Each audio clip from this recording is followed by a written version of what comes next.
Hello, and welcome to Lizzy Co and the Artist's Way, a limited podcast series featuring me, Lizzy Co, and The Artist's Way by Julia Cameron.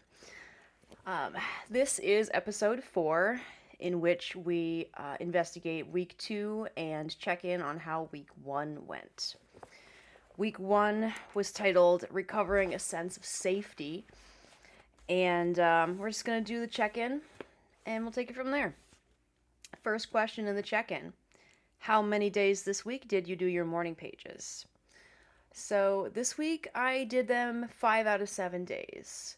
I felt pretty resistant to doing them, um, but I just did it anyway because I was warned that resistance might happen, and whenever I'm warned of a difficulty, I can usually cope with it a lot better. So 5 out of 7 days, not bad.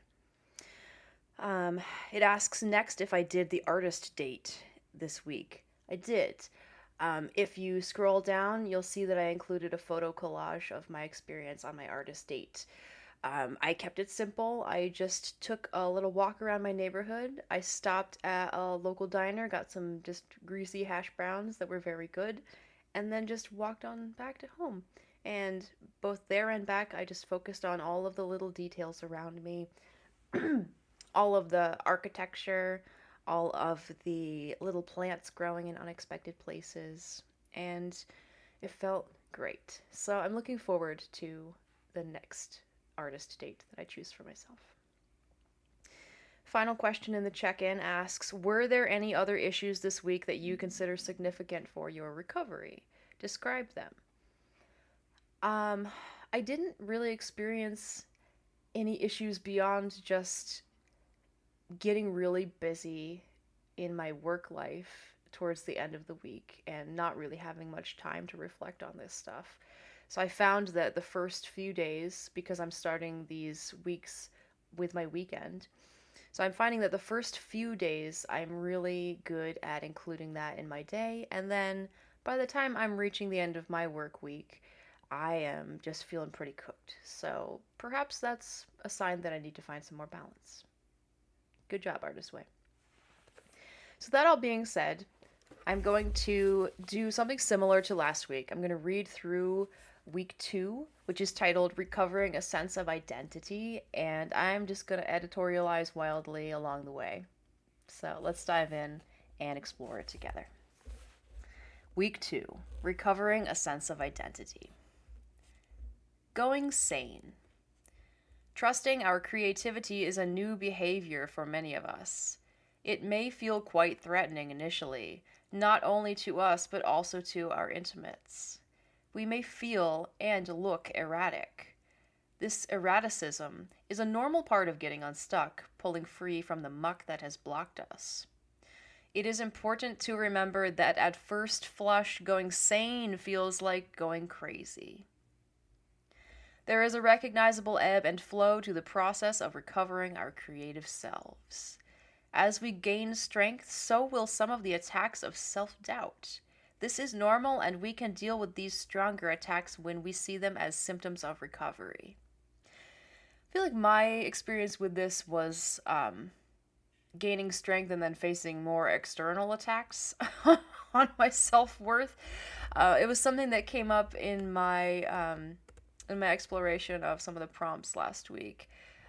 One of the prompts was asking to list 3 enemies of one's creative self-worth, and I realized that a lot of my enemies were people who saw me gaining strength and gaining skill and began to see me as a threat or taking up space that I wasn't supposed to take. But this does also happen within me, I will say, so that self-doubt does come.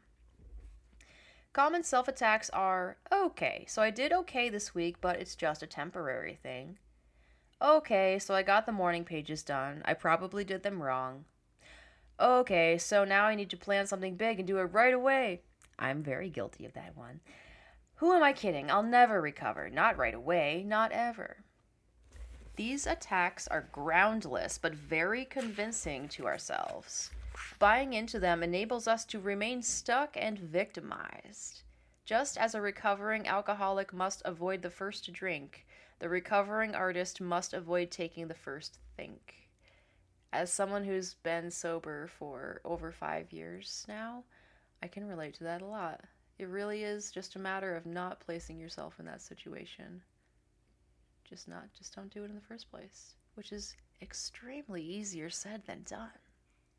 But it can be done.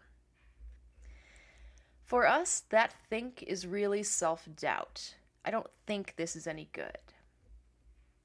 These attacks can come from either internal or external sources. We can neutralize them once we recognize them as a sort of creative virus.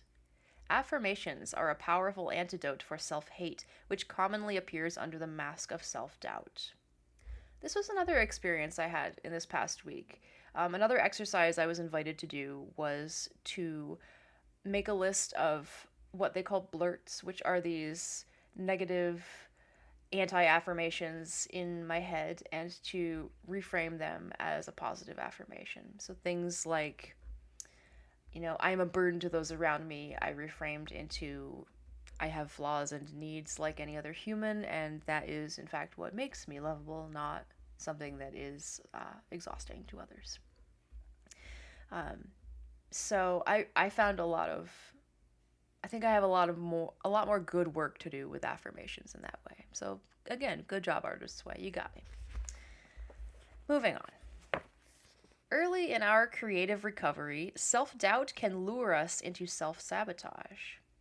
A common form for this sabotage is showing someone our morning pages. Remember, the morning pages are private and are not intended for the scrutiny of well-meaning friends.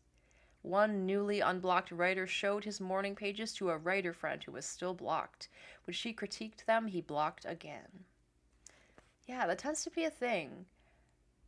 Showing something good to someone who can't see it doesn't make that thing any less good, but it's so easy to assume that. Tough. Do not let your self-doubt turn into self-sabotage. Next section, poisonous playmates. Creativity flourishes when we have a sense of safety and self-acceptance. Your artist, like a small child, is happiest when feeling a sense of security. As our artist's protective parent, we must learn to place our artist with safe companions. Toxic playmates can capsize our artist's growth. Not surprisingly, the most poisonous playmates for us as recovering creatives are people whose creativity is still blocked. Our recovery threatens them. As long as we were blocked, we often felt that it was arrogance and self-will to speak of ourselves as creative artists. The truth is that it was self-will to refuse to acknowledge our creativity. Of course, this refusal had its payoffs. We could wonder and worry about our arrogance instead of being humble enough to ask help to move through our fear. We could fantasize about art instead of doing the work. By not asking the great creator's help with our creativity, and by not seeing the great creator's hand in our creativity, we could proceed to righteously ignore our creativity and never have to take the risks of fulfilling it. Your blocked friends may still be indulging in all of these comforting self-delusions. Something else I learned in recovery: you can't force someone to make a change that they're not ready to make, because it just won't end well or be sustainable. It has to be something that's chosen. If they are having trouble with your recovery, they are still getting a payoff from remaining blocked. Perhaps they still get an anorectic high from the martyrdom of being blocked, or they still collect sympathy and wallow in self-pity. Perhaps they still feel smug thinking about how much more creative they could be than those who are out there doing it. These are toxic behaviors for you now. Do not expect your blocked friends to applaud your recovery. That's like expecting your best friends from the bar to celebrate your sobriety. How can they when their own drinking is something they want to hold on to? I had this experience. I had to essentially get a whole new social circle to feel like being sober was actually something that was okay for me to do and not just okay, you're fine. It was actually a healthy thing. So I did it, but it was hard. Blocked friends may find your recovery disturbing. Your getting blocked raises the unsettling possibility that they too could become unblocked and move into authentic creative risks rather than bench sitting cynicism. Be alert to subtle sabotage from friends. You cannot afford their well meaning doubts right now. Their doubts will reactivate your own. Be particularly alert to any suggestion that you have become selfish or different. These are red alert words for us. They are attempts to leverage us back into our old ways for the sake of someone else's comfort, not our own. How many of us, including myself, can relate to that? You're different now. Yeah, that's on purpose. The difference is on purpose. Blocked creatives are easily manipulated by guilt. Our friends, feeling abandoned by our departure from the ranks of the blocked, may unconsciously try to guilt trip us into giving up our newly healthy habits. It is very important to understand that the time given to morning pages is time between you and God. Again, God means whatever you choose it to mean in this context, so let's all just chill. You best know your answers. You will be led to new sources of support as you begin to support yourself. Be very careful to safeguard your newly recovering artist. Often, creativity is blocked by our falling in with other people's plans for us. We want to set aside time for our creative work, but we feel we should do something else instead. As blocked creatives, we focus not on our responsibilities to ourselves, but on our responsibilities to others. We tend to think such behavior makes us good people. It doesn't. It makes us frustrated people. The essential element in nurturing our creativity lies in nurturing ourselves. You gotta put your own gas mask on first, right? You gotta put your own oxygen mask on first. You can't pour from an empty cup. You know, how many cliches are there before we believe them? You can't nurture without having something to give in the first place. Through self-nurturance, we nurture our inner connection to the great creator. Through this connection, our creativity will unfold. Paths will appear for us. We need to trust the great creator and move out in faith. Repeat, the great creator has gifted us with creativity. Our gift back is our use of it. Do not let friends squander your time. Be gentle but firm and hang tough. The best thing you can do for your friends is to be an example through your own recovery. Do not let their fears and second thoughts derail you. Boy, is this giving me a lot of flashbacks to early sobriety.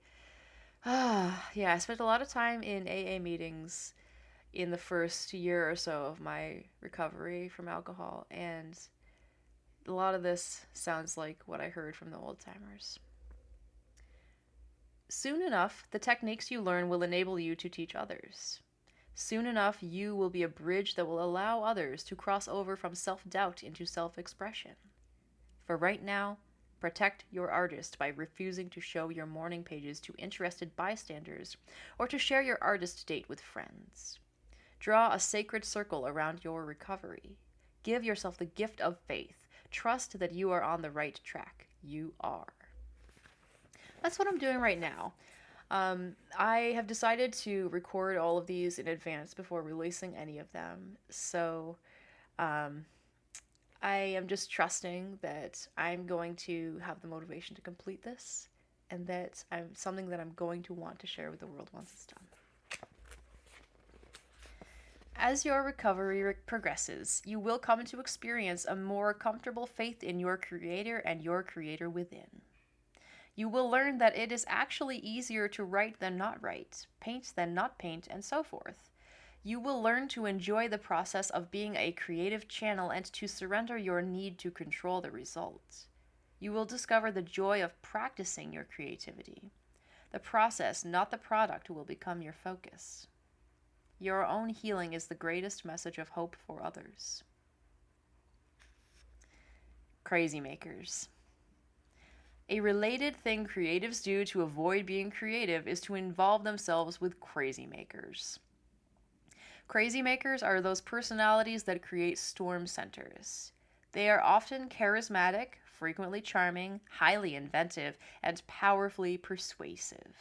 And for the creative person in their vicinity, they are enormously destructive. You know the type: charismatic but out of control, long on problems and short on solutions. Crazy makers are the kind of people who can take over your whole life.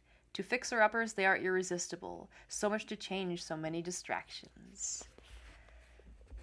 Yeah. One of the reasons I went no contact with my mother is because she is a textbook crazy maker. Oh boy. It's really hard going no contact with one's family, but I I really can't deny how much more peaceful my life has become. So, if you're thinking about it, I I can vouch that it's healthy. Moving on. If you are involved with a crazy maker, you probably know it already, and you certainly recognize the thumbnail description in the paragraph above. Crazy makers like drama. If they can swing it, they are the star. Everyone around them functions as supporting cast, picking up their cues, their entrances and exits from the crazy maker's crazy whims. Some of the most profoundly destructive crazy makers I have ever encountered are themselves famous artists. They are the kind of artists that give the rest of us bad names. Often larger than life, they acquire that status by feeding on the life energies of those around them. For this reason, many of the most crazy artists in America are found surrounded by a group of supporters as talented as they are, but determined to subvert their own talent in the service of the crazy making king. I am thinking of a movie set I visited several years ago. The filmmaker was one of the giants of American cinema. His stature was unmistakable, and so was his identity as a crazy maker. Given that all filmmaking is demanding, his sets are far more so. Longer hours, long bouts of paranoia, intrigue, and internecine politics. Amid rumors that the set was bugged, this crazy maker king addressed his actors over a loudspeaker system while he, like the Wizard of Oz, secreted himself away in a large and luxuriously equipped trailer cave. Over the past 2 decades, I have watched many directors at work. I was married to a profoundly gifted director, and I have directed a feature myself. I have often remarked how closely a film crew resembles an extended family. In the case of this crazy maker king, the crew resembled nothing so much as an alcoholic family. The alcoholic drinker, surrounded by his tiptoeing enablers, all pretending that his outsized ego and his concomitant demands were normal. Yep, that was my life. I grew up in an alcoholic household minus the alcohol, so explain that one to me.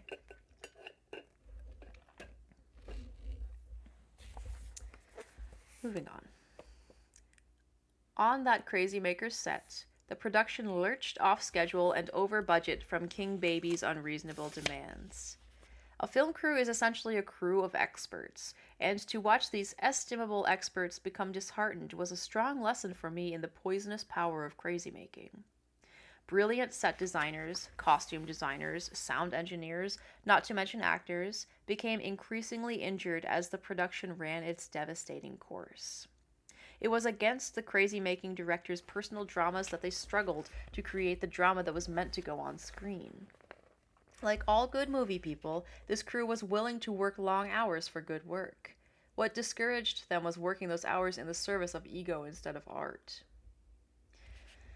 I've left jobs because of this, and something that I was taught by my own mentors as a manager in my day job is that people don't quit jobs, they quit managers. They quit bosses. And definitely when I have a crazy maker boss, I always find my way out of that situation. Fuck that. The crazy making dynamic is grounded in power, and so any group of people can function as an energy system to be exploited and drained. Crazy makers can be found in almost any setting, in almost any art form. Fame may help to create them, but since they feed on power, any power source will do. Although quite frequently crazy makers are found among the rich and famous, they are common even among commoners. Right in the nuclear family, there's a reason we use that word, a resident crazy maker may often be found pitting family member against family member, undercutting anyone's agenda but his or her own. I am thinking now of a destructive matriarch of my acquaintance. The titular head of a large and talented clan, she has devoted her extensive energies to destroying the creativity of her children. Always choosing critical moments for her sabotage, she plants her bombs to explode just as her children approach success. That was my experience as well. Anytime I shared something that was about to go well, the feedback was usually some version of, well, don't, make sure this doesn't happen. Oh, aren't you worried about that? Yeah, that's never helpful. That's not good feedback. The daughter, struggling to finish a belated college degree, finds herself saddled with a sudden drama the night before her final exam. The son, with a critical job interview, is gifted with a visitation just when he needs to focus the most. Yeah, my version of that was getting a lot of frantic emergency phone calls from my mother right after I got promoted to a salaried position at a former job. It was the most money I had ever made in my life. It was more money than she had ever made in her life, and for some reason right after that happened, we had a lot of emergencies happening. Curious. Do you know what the neighbors are saying about you? The crazy maker will often ask. And the beleaguered student mother will hear a horrific round of gossip that leaves her battered, facing her exam week beset by feelings of what's the use? Do you realize you're ruining your own marriage with this possible new job? And the son's hopeful career move is ashes before it begins. Whether they appear as your overbearing mother, your manic boss, your needy friend, or your stubborn spouse, the crazy makers in your life share certain destructive patterns that make them poisonous for any sustained creative work. Crazy makers break deals and destroy schedules. They show up 2 days early for your wedding and expect to be waited on hand and foot. They rent a vacation cabin larger and more expensive than the one agreed upon, and then they expect you to foot the bill. Crazy makers expect special treatment. They suffer a wide panoply of mysterious ailments that require care and attention whenever you have a deadline looming, or anything else that draws your attention from the crazy maker's demands. The crazy maker cooks her own special meal in a house full of hungry children and does nothing to feed the kids. The crazy maker is too upset to drive right after he has vented enormous verbal abuse on the heads of those around him. I am afraid Daddy will have a heart attack, the victim starts thinking instead of, how do I get this monster out of my house? Crazy makers discount your reality. No matter how important your deadline or how critical your work trajectory at the moment, crazy makers will violate your needs. They may act as though they hear your boundaries and will respect them, but in practice, act is the operative word. Crazy makers are the people who call you at midnight or 6 a.m. saying, I know you asked me not to call you at this time, but... Crazy makers are the people who drop by unexpectedly to borrow something you can't find or don't want to lend them. Even better, they call and ask you to locate something they need, then fail to pick it up. I know you're on a deadline, they say, but this will only take a minute. Your minute. Crazy makers spend your time and money. If they borrow your car, they return it late with an empty tank. Their travel arrangements always cost you time or money. They demand to be met in the middle of your workday at an airport miles from town. I didn't bring taxi money, they say when confronted with, but I'm working. Crazy makers triangulate those they deal with. Because crazy makers thrive on energy, your energy, they set people against one another in order to maintain their own power position dead center. That's where they can feed most directly on the negative energies they stir up. So-and-so was telling me you didn't get to work on time today, a crazy maker may relay. You obligingly get mad at so-and-so and miss the fact that the crazy maker has used hearsay to set you off kilter emotionally. Crazy makers are expert blamers. Nothing that goes wrong is ever their fault, and to hear them tell it, the fault is usually yours. If you hadn't cashed that child support check, it never would have bounced, one crazy-making ex-husband told his struggling for serenity former spouse. Ooh. Crazy makers create dramas, but seldom where they belong. Crazy makers are often blocked creatives themselves. Afraid to effectively tap their own creativity, they are loath to allow that same creativity in others. It makes them jealous. It makes them threatened. It makes them dramatic at your expense. Devoted to their own agendas, crazy makers impose these agendas on others. In dealing with a crazy maker, you are dealing always with the famous issue of figure and ground. In other words, whatever matters to you becomes trivialized into mere backdrop for the crazy maker's personal plight. Do you think he or she loves me? They call you to ask when you are trying to pass the bar exam or get your husband home from the hospital. Yeah, I've worked with some crazy makers in my day job as a cafe and bar manager in the past, and usually what works the best is giving them a project. Because if they feel ownership over something, they usually stop trying to micromanage everybody around them. And it's surprising how effective that can be in turning someone into a tolerable member of the team.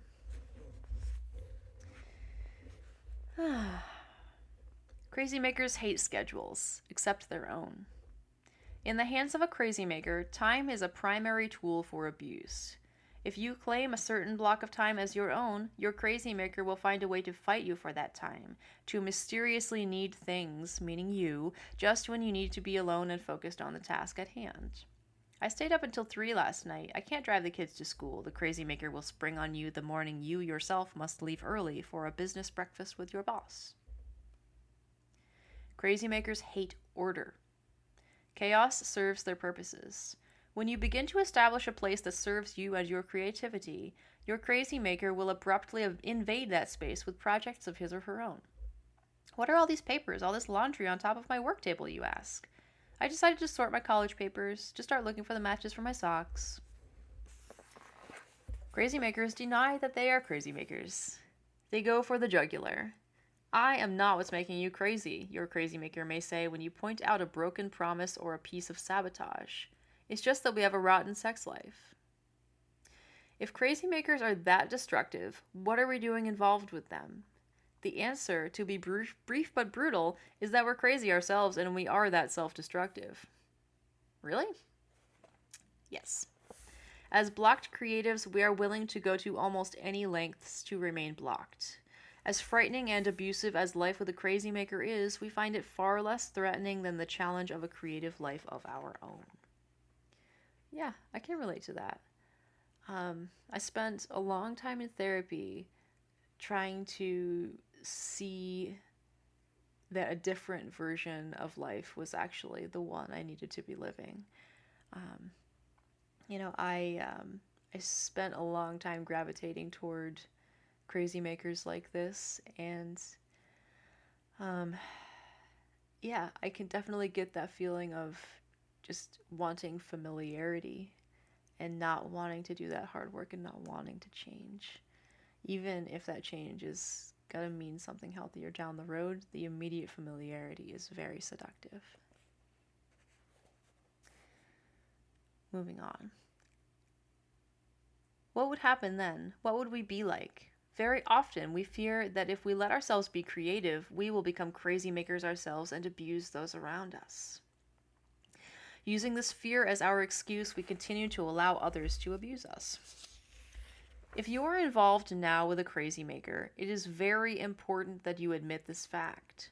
Admit that you are being used, and admit that you are using your own abuser. Your crazy maker is a block you chose yourself to deter you from your own trajectory. As much as you are being exploited by your crazy maker, you too are using that person to block your creative flow. I feel like this is true to a certain extent. I mean, sometimes we're in situations we can't get out of. I feel like there's definitely a lot more nuance to that than is written. But again, this book is from the 90s. We weren't quite as enlightened as we are today, so we'll forgive her for this. If you are involved in a tortured tango with a crazy maker, stop dancing to his or her tune. Pick up a book on codependency or get yourself to a 12-step program for relationship addiction. Al-Anon and Sex and Love Addicts Anonymous are 2 excellent programs for stopping the crazy maker's dance. The next time you catch yourself thinking, he or she is driving me crazy, ask yourself what creative work you are trying to block by your involvement. Skepticism. Now that we have talked about the barrier to recovery others can present, let us take a look at the inner enemy we harbor ourselves. Perhaps the greatest barrier for any of us as we look for an expanded life is our own deeply held skepticism. This might be called the secret doubt. It does not seem to matter whether we are officially believers or agnostics. We have our doubts about all of this creativity stuff, and those doubts are very powerful. Unless we air them, they can sabotage us. Many times in trying to be good sports, we stuff our feelings of doubt. We need to stop doing that and explore them instead. Boiled down to their essentials, the doubts go something like this. Okay, so I started writing the morning pages and I seem more awake and alert in my life. So what? It's just a coincidence. Okay, so I've started filling the well and taking my artist on a date, and I do notice I am cheering up a little. So what? It's just coincidental. Okay, so now I am beginning to notice that the more I let myself explore the possibility of there being some power for good, the more I notice lucky coincidence turning up in my life. So what? I can't believe I am really being led. That's just too weird. The reason we think it's weird to imagine an unseen helping hand is that we still doubt that it's okay for us to be creative. With this attitude firmly entrenched, we not only look all gift horses in the mouth, but also swat them on the rump to get them out of our lives as fast as possible. I think that has something to do with just wanting to stay in the familiar as well. You know, any new thing always feels a little scary. When Mike began his creative recovery, he let himself admit that he wanted to make films. 2 weeks later, through a series of coincidences, he found himself in film school with his company paying for it. Did he relax and enjoy this? No. He told himself that film school was distracting him from his real job of finding another job, and so he gave up filmmaking to look for another job. 2 years later, remembering this incident, Mike can shake his head at himself. When the universe gave him what he wanted, he gave the gift right back. Eventually, he did let himself learn filmmaking, but he made it a lot harder on himself than the universe may have intended. One of the things most worth noting in a creative recovery is our reluctance to take seriously the possibility that the universe just might be cooperating with our new and expanded plans. We've gotten brave enough to try recovery, but we don't want the universe to really pay attention. We still feel too much like frauds to handle some success. When it comes, we want to go. Of course we do. Any little bit of experimenting in self-nurturance is very frightening for most of us. When our little experiment provokes the universe to open a door or two, we start shying away. Hey, you, whatever you are, not so fast. I like to think of the mind as a room. In that room, we keep all of our usual ideas about life, God, whatever's possible and what's not. The room has a door. That door is ever so slightly ajar, and outside we can see a great deal of dazzling light. Out there in the dazzling light are a lot of new ideas that we consider too far out for us, and so we keep them out there. The ideas we are comfortable with are in the room with us. The other ideas are out, and we keep them out. In our ordinary pre-recovery life, when we would hear something weird or threatening, we'd just grab the doorknob and pull the door shut. Fast. Inner work triggering outer change? Ridiculous. Slam the door. God bothering to help my own creative recovery? Slam. Synchronicity supporting my artist with serendipitous coincidences? Slam, slam, slam. Now that we are in creative recovery, there is another approach we need to try. To do this, we gently set aside our skepticism, for later use if we need it, and when a weird idea or coincidence whizzes by, we gently nudge the door a little further open. Setting skepticism aside, even briefly, can make for very interesting explorations. In creative recovery, it is not necessary that we change any of our beliefs. It is necessary that we examine them. I like that. I like that a lot. More than anything else, creative recovery is an exercise in open mindedness. Again, picture your mind as that room with the door slightly ajar. Nudging the door open a bit more is what makes for open mindedness. Begin this week to consciously practice opening your mind. Attention. Very often, a creative block manifests itself as an addiction to fantasy. Rather than working or living the now, we spin our wheels and indulge daydreams of could have, would have, should have.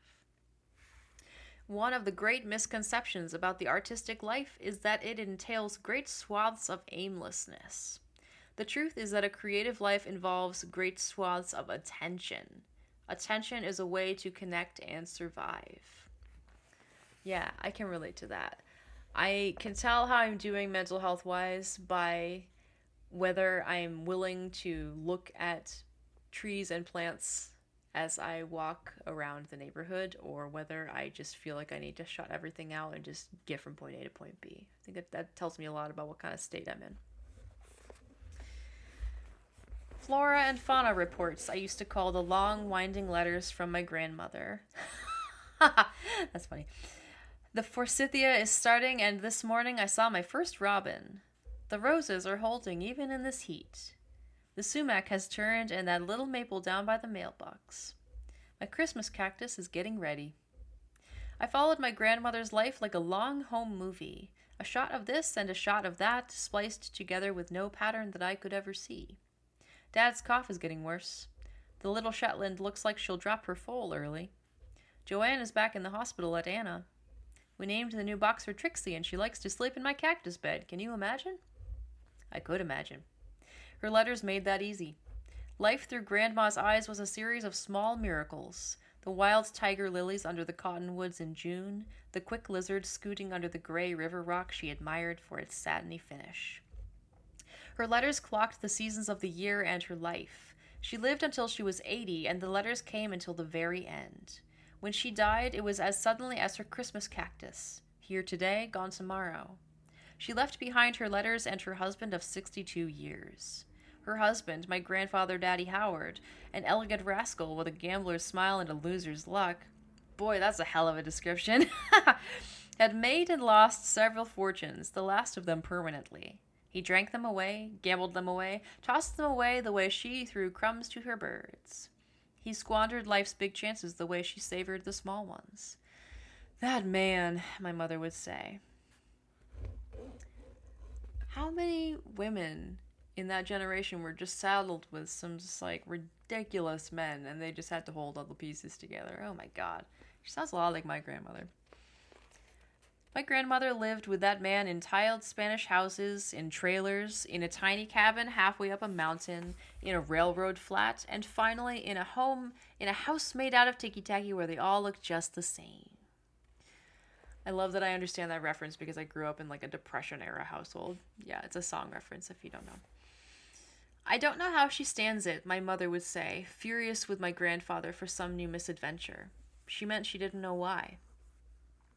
The truth is, we all know how she stood it. She stood it by standing knee-deep in the flow of life and paying close attention.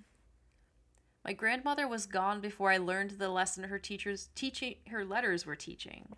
Survival lies in sanity, and sanity lies in paying attention.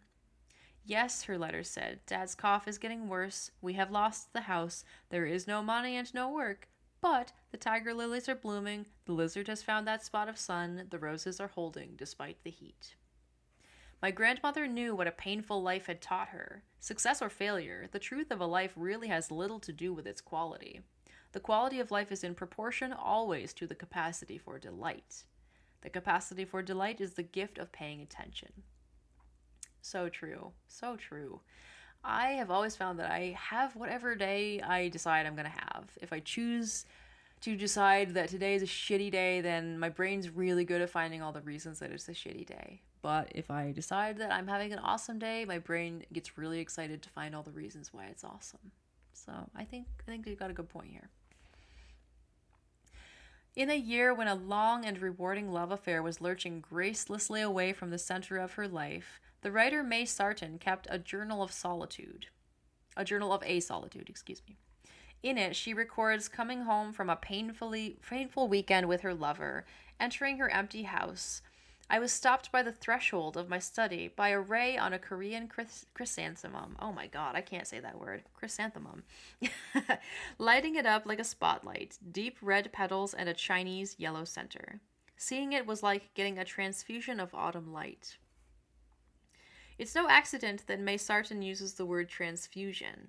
The loss of her lover was a wound, and in her responses to that chrysanthemum, in the act of paying attention, Sarton's healing began. The reward for attention is always healing. It may begin as the healing of a particular pain, the lost lover, the sickly child, the shattered dream. But what is healed finally is the pain that underlies all pain, the pain that we are all, as Rilke phrases it, unutterably alone. More than anything else, attention is an act of connection. I learned this the way I have learned most things, quite by accident.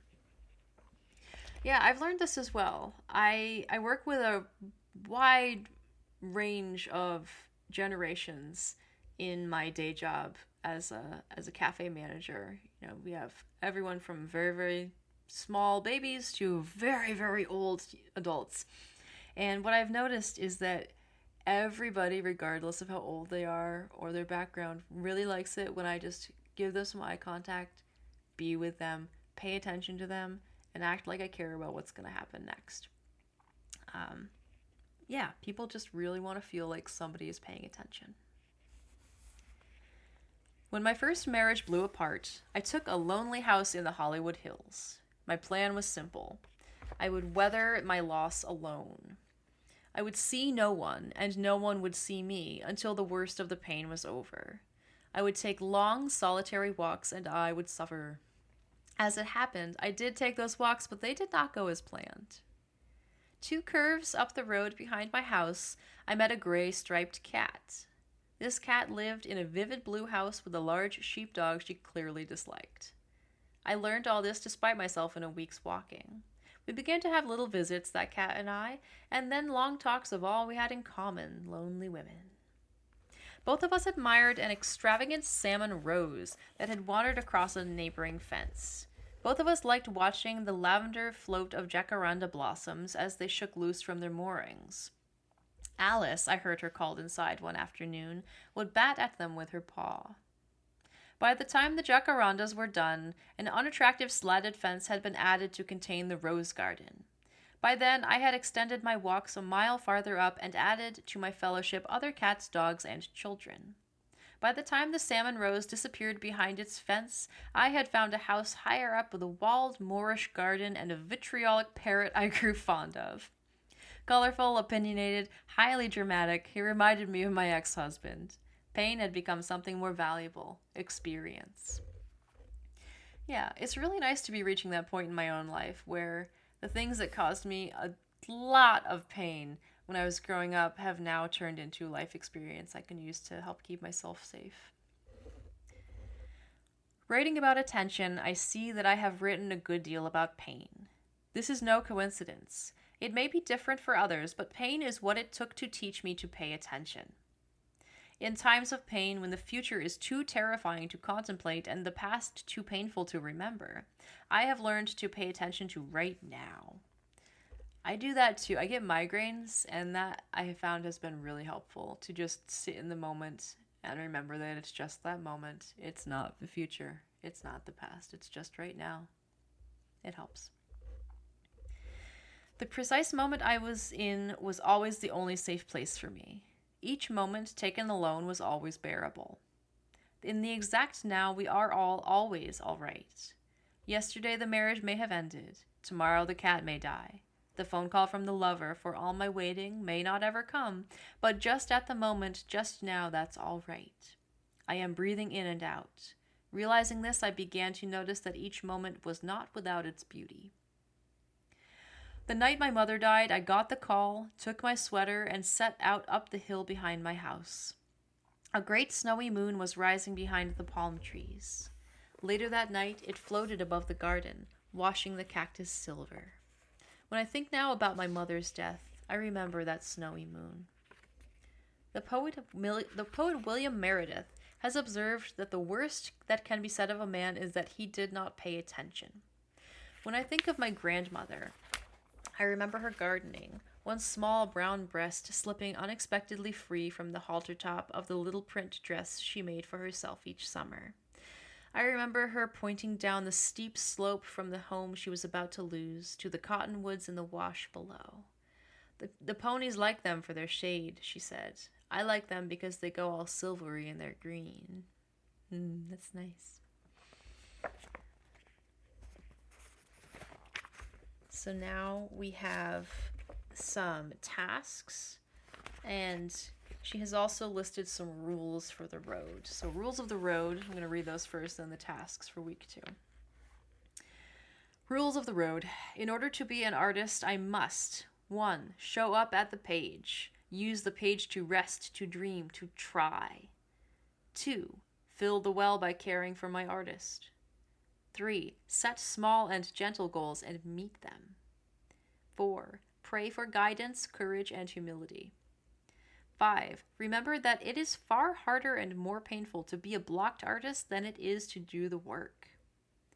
6. Be alert always for the presence of the great creator leading and helping my artist. 7. Choose companions who encourage me to do the work, not just talk about doing the work or why I am not doing the work. Remember that the great creator loves creativity. 9. Remember that it is my job to do the work, not judge the work. 10. Place this sign in my workplace. Great creator, I will take care of the quantity. You take care of the quality. Fantastic. So, yeah, I think there's a lot of good in here. This reminds me a lot of what I learned in my experiences in AA, like I mentioned earlier. And I think this is just really important stuff for everyone to experience, even if they don't find themselves in some sort of substance abuse recovery program. So I'm so glad to see that all of that stuff is showing up in here as well. So I'm going to go over how the tasks from week 1 went, and then I'm going to read the tasks for week 2. So hopping on back to the tasks for week 1, I'm just going to go over those. I initially got a little intimidated, and I was like, oh, I'm only going to do about half. I'm just going to see what works. But once I got into it, they felt really good to do. It felt amazing to just sit and reflect. So I ended up doing all of them. And I'm curious to see if that motivation continues for week 2 or if I get stalled out. Guess we'll find out. Anyway, so task 1 was the morning pages. So I did those 5 days out of 7, which feels like a completely reasonable amount. It feels like, we're doing heuristics here. It's all fine. Task 2 was the artist date. I did that as well. And I talked about that earlier, so I won't repeat myself. Task 3 was time travel, in which I was asked to list 3 old enemies of my creative self-worth. And I was surprised at how much resentment I was still holding on with the 3 people that I named. They were all people from, earlier on in my life, pre-high school. And I couldn't believe I still had that much frustration left inside my body after all this time. So I'm glad that I did that one. Task 4 was also time travel. I was asked to write one horror story from about my experiences with those enemies of creative self-worth. And I wrote about one specific instance I had with someone who just couldn't let me do well at something without it being an offense to them personally, and how hurtful and confusing that was to somebody who, was still growing and learning and not yet a fully developed person yet. Task 5 was to write a letter to the editor in my own defense. And that felt really good. I responded to the experiences I wrote about in task 3 with my enemies of my creative self-worth. I took that opportunity to respond to all 3 of them and to let out all of the 14-year-old resentment that was still lodged in my chest, and that felt awesome. And what I noticed was a lot of these, the first three activities felt like a little negative, and I was like, oh god, like is this just going to be a lot of just unleashing grumpies? But then task 6 was also time travel, in which I was asked to list 3 champions of my creative self-worth. And um, I was pleased to see that I have examples of those champions from all different stages of my life, which is not something I quite realized until then. Um, like I've always been my own biggest fan, but I didn't realize that I have always had support along the way, even if I sometimes felt like I was alone. I was never really alone. Activity 7 was to write a thank you letter to either myself or to a mentor. So I wrote it to my private flute teacher I was lucky enough to have in high school when I knew for a fact that I wanted to go to music school and I needed to have somebody good enough to prep me for that. I found her, and just through my own good fortune, she also happens to be a really stable person, and she was able to show me a really lovely example of what kind of woman I wanted to grow up to be. So I'm really grateful for that, and that was what I wrote about in that letter. Task 8 was called Imaginary Lives, in which I had to decide 5 other lives I would like to lead that seem kind of more fun than the one I have, even if they don't seem profitable. And and then beyond that, the point of this exercise was also to do some sort of activity that embodies one of those lives. So my version of that, one of the lives I thought would be really cool would be to be a tattoo artist. And so I actually had some canvases that I bought on impulse a while ago and some chalk markers. So I made some cool art on that canvas and then filled it in with some bright colors the way you would do with a tattoo. And it felt really good. You know, it's not something that I feel like I would ever actually pursue as a career, but it was cool to just play pretend for a little bit. You know, it's not something I did very much as a kid, pretend play. So it felt good to get it in there eventually. Task 9 was more of an ongoing one in which it asked me to, as I found myself saying something negative about myself, to clock that and then reshape it into some sort of positive affirmation. And I mentioned that a little bit earlier, but another blurt that I turned into an affirmation, I believe, was some version of I I just don't want to be doing this. And I was able to reframe that into this might not be my chosen task at this time. I would probably prefer to be doing something else. However, I can regulate myself until the task is over, and then I can reward myself with something I enjoy afterward. And the final task for the week was to take your artist for a walk, just the two of you. And that is something I sort of combined with my artist date to take that walk. And I think, you know, it's something that I'm lucky enough to live in an area where it's safe for me to take walks. And there are beautiful things for me to look at while I take those walks. So I think it's really important to continue doing that. So I'm excited to keep going with that. So all that being said, let's now explore the tasks for week 2. Let's see what she has in store for us. So, how many do we have? We have 10 tasks. So let's go through all of them, and then I'll share next week which ones ended up happening. 1. Affirmative reading. Every day, morning and night, get quiet and focused and read the basic principles to yourself. And I'm just going to remind myself what those are. So it's a list of 10 principles, such as creativity is the natural order of life, we are creations ourselves, creativity is God's gift to us. So it's a lot of like, hooray, creativity.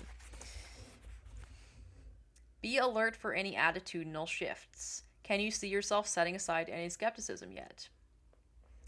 2. Where does your time go? List your 5 major activities this week. How much time did you give to each one? Which were what you wanted to do and which were shoulds? How much of your time is spent helping others and ignoring your own desires? Have any of your blocked friends triggered doubts in you? Take a sheet of paper, draw a circle. Inside that circle, place topics you need to protect. Place the names of those you find to be supportive. Outside the circle, place the names of those you must be self-protective around just now. Place this safety map near where you write your morning pages. Use this map to support your autonomy. Add names to the inner and outer spheres as appropriate. Oh, Derek is somebody I shouldn't talk to about this right now. Damn, who's Derek? 3. List 20 things you enjoy doing. Whew. When was the last time you let yourself do these things? Next to each entry, place a date. Don't be surprised if it's been years for some of your favorites. That will change. This list is an excellent resource for artist dates. 4. From the list above, write down 2 favorite things that you've avoided that could be this week's goals. These goals can be small. Buy 1 roll of film and shoot it. Remember, we are trying to win you some autonomy with your time. Look for windows of time just for you and use them in small creative acts. Get to the record store at lunch hour, even if only for 15 minutes. Stop looking for big blocks of time when you will be free. Find small bits of time instead. 5. Dip back into week 1 and read the affirmations. Note which ones cause the most reaction. Often the one that sounds the most ridiculous is the most significant. Write 3 chosen affirmations 5 times each day in your morning pages. Be sure to include the affirmations you made yourself from your blurts. I feel like I'm going to have some feelings about that one because one of my childhood punishments was writing lines. So we'll see how that goes. That might be a reason to try it. 6. Return to the list of imaginary lives from last week. Add 5 more lives. Again, check to see if you could be doing bits and pieces of these lives in the one you are living now. If you have listed a dancer's life, do you let yourself go dancing? If you have listed a monk's life, are you ever allowed to go on a retreat? If you are a scuba diver, is there an aquarium shop you can visit? A day at the lake you could schedule? 7. Life pie. Draw a circle. Divide it into 6 pieces of pie. Label one piece spirituality, another exercise, another play, and so on with work, friends, and romance/adventure. Place a dot in each slice at the degree to which you are fulfilled in that area. Outer rim indicates great, inner circle not so great. Connect the dots. This will show you where you are lopsided. As you begin the course, it is not uncommon for your life pie to look like a tarantula. As recovery progresses, your tarantula may become a mandala. Working with this tool, you will notice that there are areas of your life that feel impoverished and on which you spend little or no time. Use the time tidbits you are finding to alter this. If your spiritual life is minimal, even a 5-minute pit stop into a synagogue or cathedral can restore a sense of wonder. Many of us find that 5 minutes of drum music can put us in touch with our spiritual core. For others, it's a trip to the greenhouse. The point is that even the slightest attention to our impoverished areas can nurture them. There's a truly awe-inspiring public garden near me, so I think that's probably what serves my purposes there. Activity 8. 10 tiny changes. List 10 changes you'd like to make for yourself, from the significant to the small or vice versa. Do it this way. I would like to blank. As the morning pages nudge us increasingly into the present, where we pay our attention to our current lives, a small shift like a newly painted bathroom can yield a luxuriously large sense of self-care. 9. From this list, select one small item and make it a goal for this week. 10. Now do that item. I love that she divides the selection of the goal from the execution of the goal, because I think those are 2 separate steps, and feeling like choosing the goal and executing them have to happen in one fell swoop is really intimidating, but the idea that you can choose and then sit and then execute feels really good. I like that. So that brings us to the end of this chapter in which we learned about week 2 of The Artist's Way by our friend Julia Cameron. Thanks, Julia. So when next we speak, I'm going to share with you how the activities from week 2 went. We'll explore week 3 together. Again, I'll editorialize wildly and share my own experiences. And if you're comfortable sharing your own experiences in the comments, I would really love to hear about those, because I'd love for this to be a community experience. So thank you so much for joining. I'm so glad you're here, and I can't wait to talk to you next time. Thanks for listening to Lizzy Co and The Artist's Way. Bye.